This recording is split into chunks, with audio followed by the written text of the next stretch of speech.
Chers auditeurs qui m'écoutez, je vous dis bonsoir. Je vais, euh, je vous conseille le site mélaninebénédiction.com que j'ai fait à votre intention.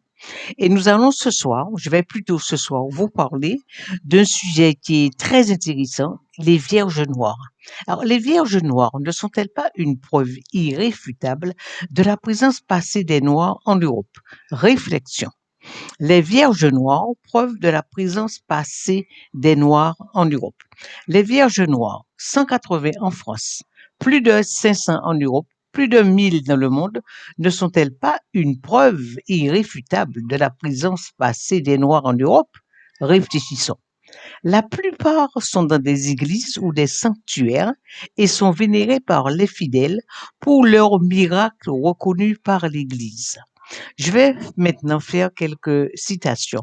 Halte au mensonge, halte à la falsification de l'histoire par les Blancs à leur avantage et au détriment des Noirs. La vérité doit éclater. Il y a deux histoires. L'histoire officielle, menteuse, qu'on enseigne dans les écoles, les universités, puis l'histoire secrète, cachée, où sont les véritables causes des événements, une histoire honteuse. Alors, ça, c'est une citation de l'écrivain français Honoré de Balzac. Autre citation, qui contrôle les médias contrôle les consciences. Je ne vous apprends rien du tout. Vous savez, aux mains de qui? Des médias mainstream, c'est dans leurs mains que sont toutes les nouvelles. Et comme ils font les médias dire ce qu'ils veulent, ça fait qu'ils contrôlent de ce fait nos consciences. Je continue. Le maniement du passé est un instrument de pouvoir. Le vainqueur, pour légitimer ses conquêtes, l'oppresseur, pour justifier sa violence, altère, maquille le passé de leurs victimes. C'est une citation de Simone Veil dans le journal L'Action politique par B. Sincernay.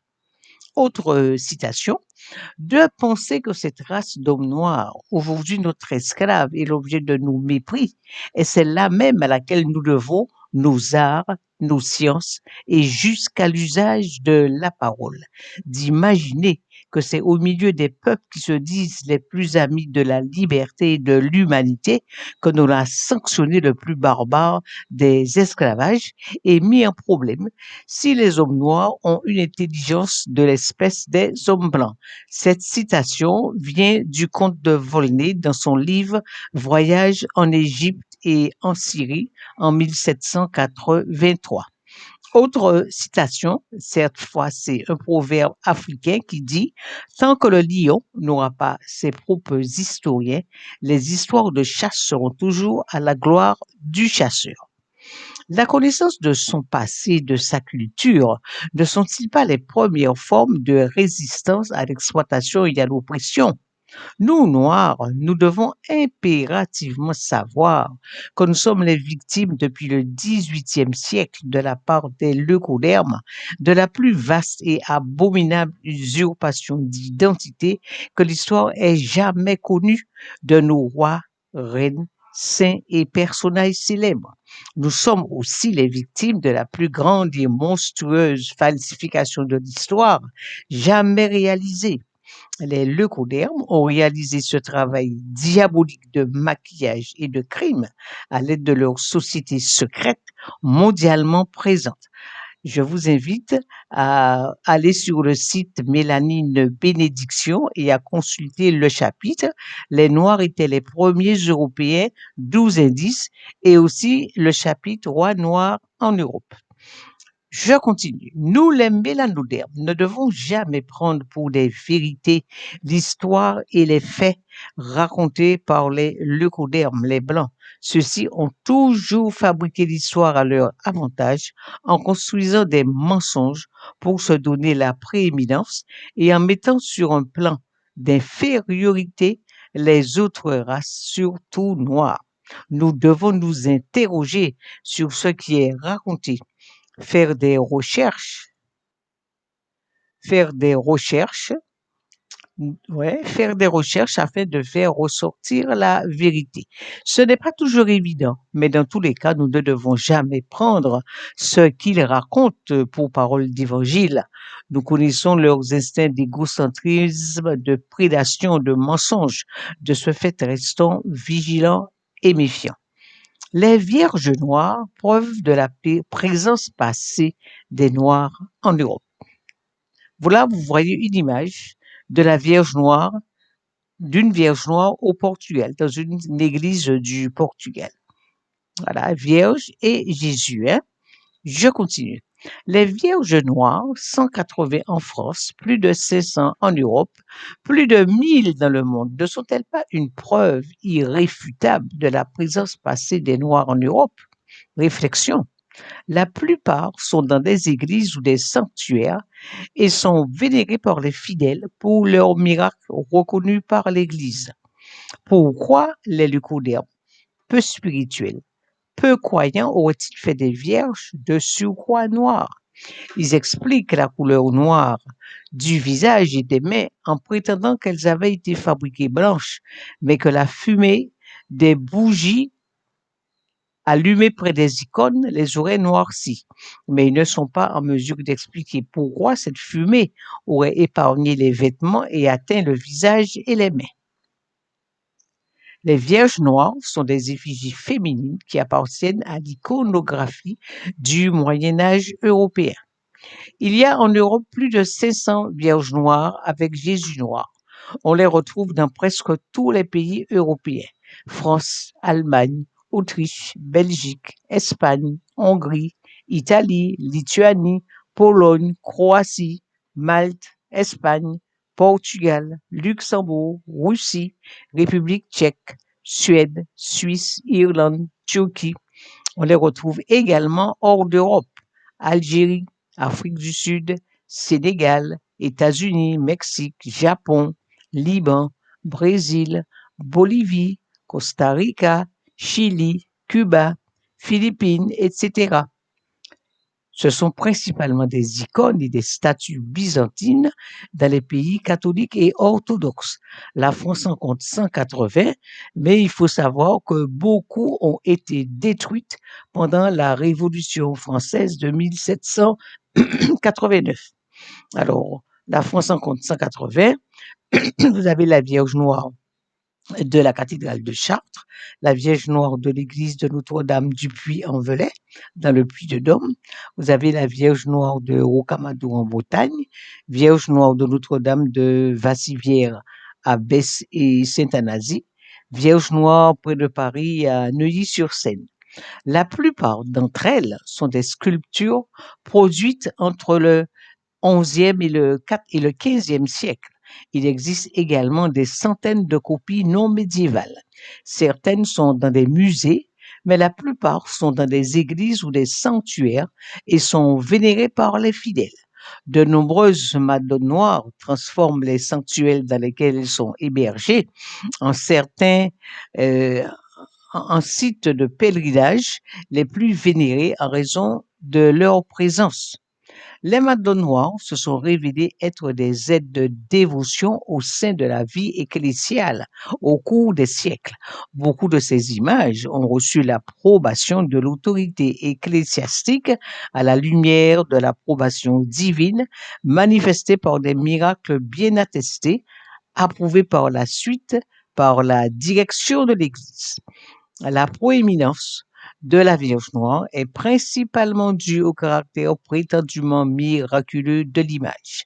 Les Vierges noires semblent bien être à l'image de la population qui peuplait l'Europe avant les invasions barbares par les Caucasiens à partir de 370 après Jésus-Christ. Population à cette époque qui était noire. Les Caucasiens, race blanche, barbares et païenne, n'auraient certainement pas fabriqué des vierges de race noire et surtout ayant rapport avec la religion orthodoxe ou catholique, religion créée par l'élite noire qui dirigeait l'Europe jusqu'à ce que les Blancs s'imposent et s'emparent du pouvoir dans les pays européens en usant de la violence de l'extermination de la population noire. Les leucodermes, ou blancs, c'est pareil, expliquent la couleur noire de la Vierge par le fait qu'elle aurait été fabriquée blanche, mais serait devenue noire par l'accumulation de fumée provenant de l'utilisation de bougies votives et l'accumulation de crasse au fil des âges. Mais il n'explique pas comment l'accumulation de fumée et de crasse aurait touché uniquement le visage et les mains et aurait épargné les vêtements. Ces explications mensongères ne sont que des occultations de la vérité monstrueuse qu'ils tiennent à garder cachée, à savoir l'extermination des Noirs d'Europe afin de les dépouiller. Cette extermination de vierges noires, cette présence, pardon, de vierges noires dans presque tous les pays européens n'est-elle pas la preuve de l'existence passée en Europe de cette élite noire qui a établi les religions catholiques et orthodoxes, construit la culture européenne à travers les monuments architecturaux que vous admirez, mais aussi bien à travers les lettres, les arts, la médecine, la philosophie, les sciences, etc., qui font la fierté et l'orgueil des Blancs européens actuels qui les ont usurpés. Les Vierges Noires, un mystère historique avec plus de 180 en France, 500 en Europe et 1000 dans le monde, interrogeant sur la présence des Noirs en Europe. Ces effigies, principalement dans des églises, suscitent des questions sur leur origine et leur signification. Découvrez ce phénomène médiéval vénéré à travers le monde. Pour en savoir plus sur les origines noires européennes et l'histoire méconnue des premiers habitants de l'Europe, explorez également notre article sur les Noirs, premiers Européens 12 indices. Alors, dans le site Mélanine Bénédiction, c'est le site Mélanine Bénédiction, vous visitez l'article Les Noirs, premiers Européens 12 indices, qui vous donne toutes les explications sur la présence des Noirs en Europe, 45 000 ans avant Jésus-Christ, jusqu'au XVIIIe siècle, date à la période à laquelle ils ont été exterminés et envoyés en esclavage aux États-Unis, en Amérique du Nord. Je profite de ce passage sur les Vierges Noires pour évoquer les personnages de Jésus-Christ et de Bouddha. Ces deux personnages revendiqués par les Blancs et les Jaunes à travers le christianisme et le bouddhisme, religions récupérées par les Blancs et les Asiatiques, ont été racialement transformés. Jésus était un Hébreu et en tant que tel, il était noir, car les anciens Hébreux étaient noirs. Je rappelle que les Blancs ont pris le contrôle de la religion catholique et Jésus de noir a été représenté avec le teint basané et les cheveux noirs, puis il a été dépeint carrément blond aux yeux bleus.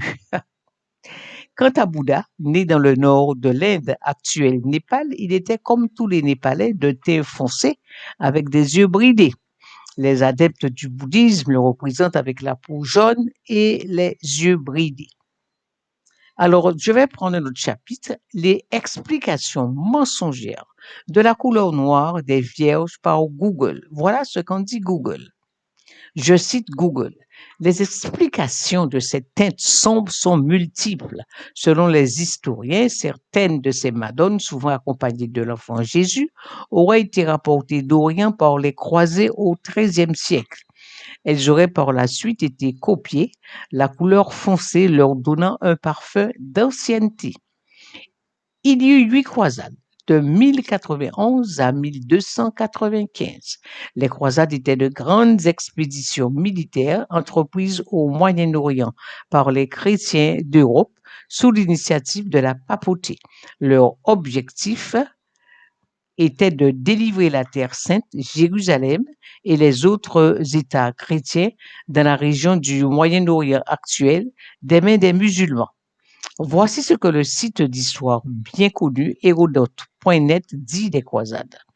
Les croisades, première entreprise occidentale de colonisation, ont finalement abouti à un échec et se sont soldées, qui plus est par de nombreux combats, massacres et atrocités. Nous, Noirs, devons impérativement toujours nous interroger, faire des recherches sur ce que racontent les Blancs à notre égard. Analysons la phrase de Google sur la provenance des madones noires. Les croisades, qui avaient un rôle de colonisation des Arabes et qui ont été un échec pour les chrétiens occidentaux, se sont soldées pour eux envahisseurs par de nombreux combats, massacres et atrocités. Cette phrase réfute l'explication de Google selon laquelle les Vierges noires auraient été amenées du Moyen-Orient par les croisés. Comment pensez-vous que des soldats qui ont perdu des batailles, qui ne pensaient qu'à sauver leur peau, leur vie, qui étaient les objets de massacres et atrocités, auraient eu l'idée de ramener des Vierges noires d'Orient? Ne sentez-vous pas que cette explication est mensongère et a pour but de cacher que les anciens Européens étaient noirs et fabricants de ces vierges?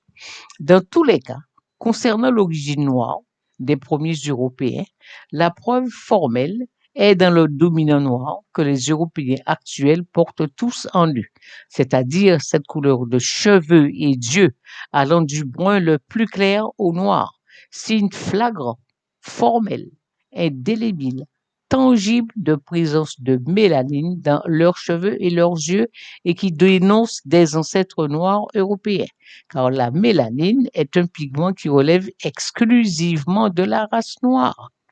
Vous comprenez pourquoi les médias mettent une omerta totale sur les mots mélanine et dominant noir qu'ils ignorent totalement et volontairement et qui dénoncent les origines noires des Européens actuels, car cela les obligerait à expliquer la disparition de ces premiers Européens qui étaient noirs et dont ils portent tous les stigmates, leurs ancêtres qui n'ont pas hésité à massacrer, à envoyer en esclavage en Amérique du Nord pour les spolier, les voler, les usurper. Mais la roue tourne. La vérité sera infailliblement dévoilée sur tous leurs crimes. Je vous présente des vierges noires de différents pays d'Europe. Ici, vous avez la Vierge noire de la cathédrale de Chartres. Alors, il faut savoir que cette Vierge noire a été mise au sous-sol et a été remplacée par une Vierge qu'on a fait blanche, identique mais blanche. Je vous invite à aller à la cathédrale de Chartres. Vous avez ici des Vierges noires dans différents lieux saints d'Europe. Voilà. Vous avez une autre Vierge noire ici, la Vierge noire de Céromédée, et ici une Vierge noire en Pologne. Vous avez la Vierge noire de Rocamadour en Bretagne. Vous avez ici c'est le Vatican. Au Vatican, vous avez le pape Benoît XVI et l'actuel pape François Ier qui prient au Vatican devant la Vierge noire. Alors, je vous lis l'article. Deux papes, François Ier et Benoît XVI, priant la Vierge noire dans une chapelle du Vatican en 2013. Tous les Noirs bien informés ont dû réfléchir à un moment ou à un autre, c'est-à-dire que les dirigeants de l'Église doivent sûrement savoir que les Hébreux étaient noirs, donc Jésus était noir. Alors comment peuvent-ils, en toute bonne conscience, permettre qu'ils soient représentés comme des Blancs? Les raisons en sont bien sûr complexes et racistes, mais voici comment les papes traitent cela en privé. Vous avez une autre Vierge noire. Voilà. Je vous remercie de m'avoir écouté. Vous avez une autre Vierge noire ici. Je vous remercie de m'avoir écouté. Et je vais vous parler d'un autre sujet sur les Vierges blanches à une autre fois. Merci.